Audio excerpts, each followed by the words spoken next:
So the opinions on WuWa 2.8 are extremely split, to say the least, and many calling it a solid patch, many people calling it a boring patch, filler patch, etc, etc. Recently I saw Glaive Keo's video breaking this down, and I disagree like a tad bit on the diagnosis, and I kind of want to dig deeper with some of the analysis there. I also think there's like some underlying psychological things that I want to analyze the events like through that. Glaive called this like a hype management or like ineffective marketing issue, but I think that kind of just scratches the surface of what's going on. First, I believe that what we're seeing is kind of that the reliance on Gacha FOMO tactics is catching up to Wuthering Waves in a really bad way. And just as it will eventually catch up to like any Gacha game that relies on it. And I think it's really exacerbated by the recent like plethora of games that are coming out that everyone, including all of the content creators and stuff, have been playing, right? There's like this quote from Gacha Smack that I think summarizes this perfectly. And these games have content to play, right? Because they're fresh, they're out, they're fresh. So it's like play those games or play fucking dry ass Azir mid lane. Play Azir mid lane ass Sands of Time Echo skin Wuthering Waves. You know, it's just pretty simple there. I think, okay, so Gacha FOMO, y'all, it's like running on a hamster wheel trying to catch this treat that's just hanging out of reach. You have this like constant treadmill of new banners that are coming out that gives you like a reason to keep running on the hamster wheel, like logging in every day, doing events that you might not even like, honestly, just so you can accumulate every bit of Gacha currency so you can keep pulling on those banners, right? Yeah, so I think this is like the underlying psychology that explains why you see like all these content creators and also regular people that were disappointed there was no 3.0 teaser inside the 2.8 live stream, because I think that's a sign they are not feeling the like impetus to keep running on the hamster wheel from 2.8 alone, right? And I think that hamster wheel thing is why Genshin marketing always releases an animation at the beginning of like the whole patch cycle that shows like every single Gacha character that is coming, right, in the entire patch. It gives people something to look forward to, so you can't stop playing. You know,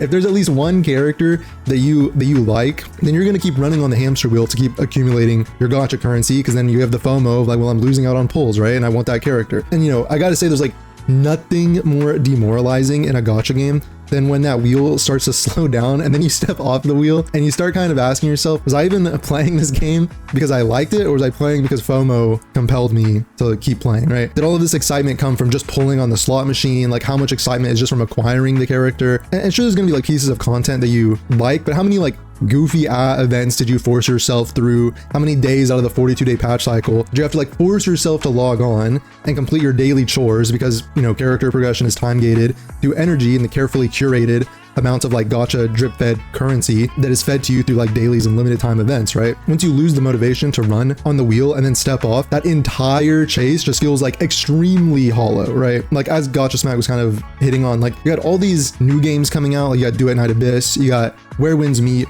These are examples of games where you can just play to your heart's content, right? There's no like FOMO time gating, any of that stuff. You can just play when and how you want, right? And honestly, DNA even does the 5-minute daily gameplay loop better than any Gacha game, I think. Everyone's also fiending over Chaos Zero Nightmare right now, which is also a Gacha game, but it's a new Gacha game, right? I think the new, like the novelty, right, is an important thing. We're gonna get to that in a sec too. But it's fresh. There's all this like content to play for people to explore. So again, that leads into the second like psychological factor, which I think explains the lack of enthusiasm in WuWa right now. And that's that humans crave novelty, right? Like new experiences. It's really like it's deep wired into the dopamine structure of our DNA. Novelty gives like excitement and color and meaning and like motivation to our actions. You know, this is a Dr. K from Healthy Gamer. He's like a Harvard trained psychiatrist that kind of talks about this, backs this up. And so adding novelty to the equation, novelty to the rote day of our life is powerful for increasing our focus and allowing us to engage in action, getting us excited about something. Yeah, so we've established that novelty is really important for inducing the desire to take action, right? That applies to playing a video game just as much as it applies to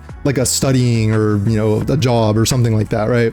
And it applies to like playing a video game, like the motivation to play a game just as much, because at its core, it's like the motivation to take an action. Now looking through this lens, I'm sure you can kind of imagine why people, and CCs especially, also given that first quote from Gacha Smack, why they're just like not especially excited for 2.8 Wuthering Waves, because all these other games are coming out. There's so much novelty out there. Again, it's something that's like deep wired into the, you know, our dopamine structures of our DNA. As Gacha Smack said, why would they want to keep devoting time to WuWa doing the exact same thing? You know, think about the daily 5-minute loop for WuWa where you like log on, do a couple tacit fields, nightmare nest, claim your dailies, log off. The same exact thing every day for months, right? With the monotony only really broken up by like a story quest every now and then. And then for the past 5 months, not even anything like combat oriented events, just these like silly mini game events where the devs sit there and recreate goofy stuff inside of Wuthering Waves instead of just utilizing the amazing game that they already created and that we all like love. The reason we downloaded Wuthering Waves was for Wuthering Waves, not for like, you know, knockoff Vampire Survivors inside of Wuthering Waves, you know what I'm saying? Or like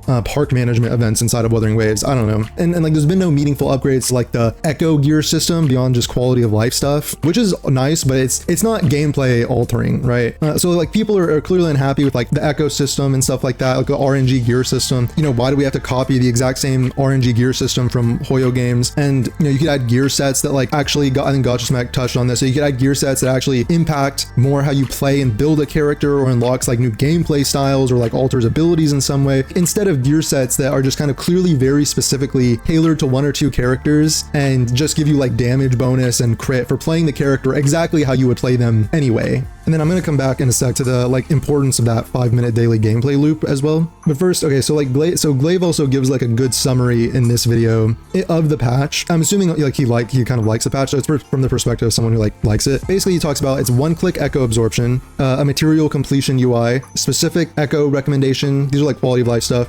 And then there's the negative status update, 5-star Chisa with cinema gacha pool animation and high quality character design, 4-star Booling, who also looks amazing and high quality, but is getting placed on a rerun banner, by the way. The new region, and then the Zani skin. And then I don't know if you mentioned this, but there's also like 2 combat events or something, right? There's a lot of stuff here on paper, but it's essentially just a more Wuthering Waves patch, right?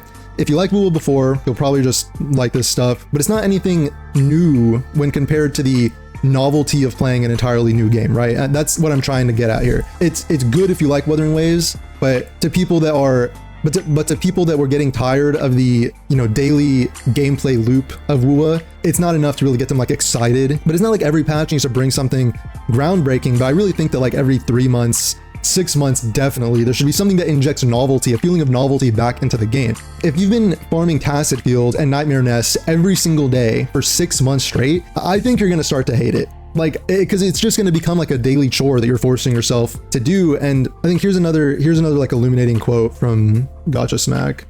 Wuthering Waves shows me, which I don't think they ever will. I think they're very similar to Genshin.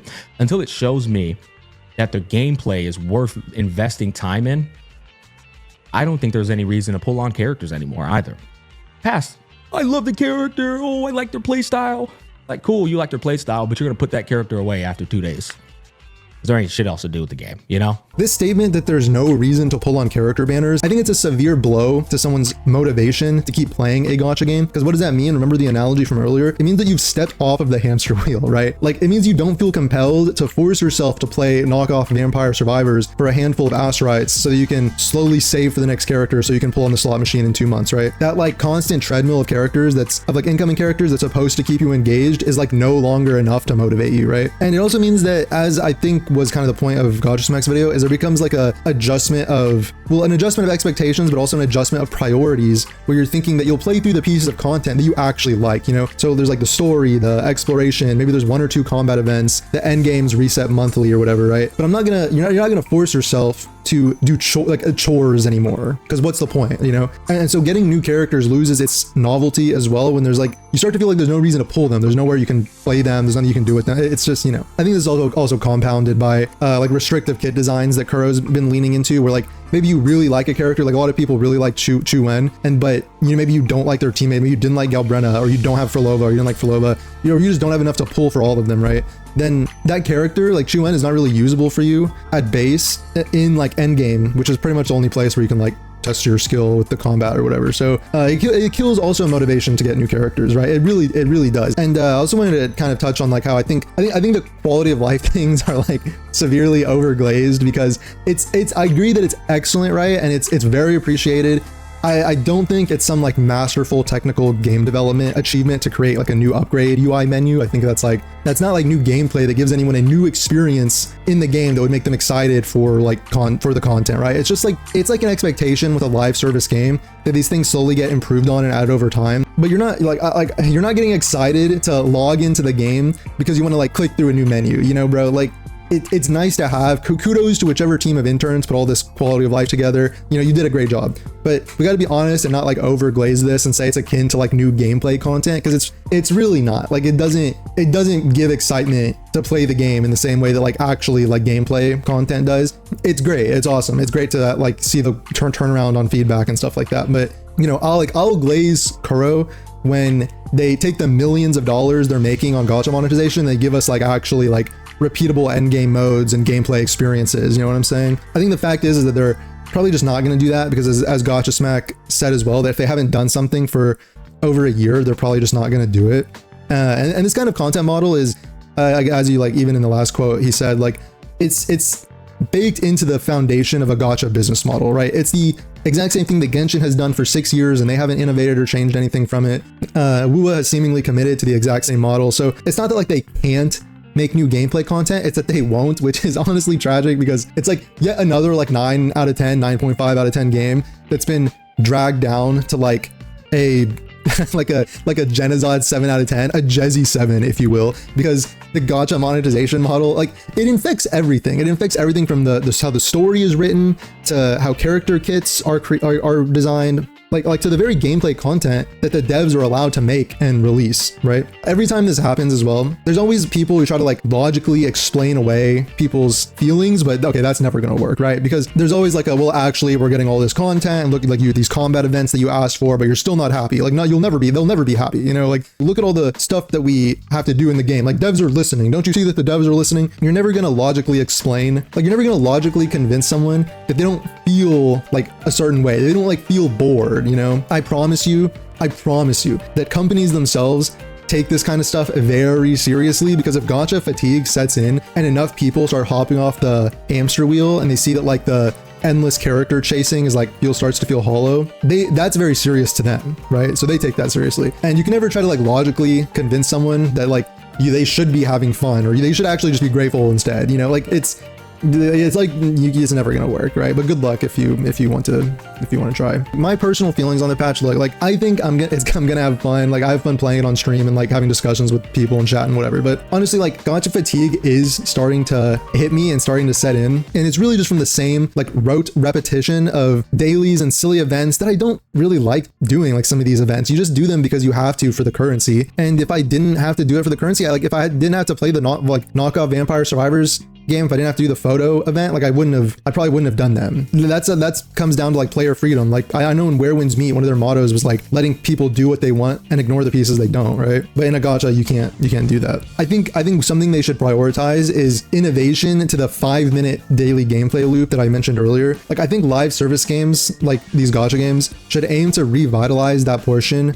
of the gameplay loop, like honestly every 2 to 3 patches, because I really feel like so much of the discontent is because people are being forced to log in every day and do chores with no novelty being added to that portion of the game, because you have to keep up with it if you want to keep getting new characters. But it becomes like mind-numbing after too long, and also this like motivation, it like falls off like a cliff after a certain point. Like, you just cross the boundary of like the feeling of forcing yourself to do the chores and no longer feels worth it, and then you kind of also start to, and then because of that, it's like a negative feedback loop where like you start to give up on getting new characters because like you're not having the same like currency income that you'd be getting otherwise. And so at that point, it's just like, well, then like, why would I pull on character? You know what I'm saying? And you're going to be spending the majority of days, honestly, in a patch with this 5-minute gameplay loop. Because yeah, there'll be like a good story to do. There'll be some events and endgame refreshes and stuff. It'd be cool to play all that stuff. The majority of people, I think, are still spending, like, to be generous, it's like 35 days out of 42-day patch cycle. If you spend like, you know, it's like 7 days doing the content or something, just logging in to speedrun your dailies and then log off as fast as you can, right? I think the main takeaway is to inject novelty into the 5-minute daily gameplay loop. I think that's feedback that fits within the like constraint of gacha monetization, and I think it would do a lot to cure the discontent and just you know, I think to just not force people to do like boring chores they don't want to do, you know, every single day. And I don't know, people like to defend like the energy time gating and the stamina systems and all that stuff by saying like, oh well, like I have a real life and I need to touch grass, and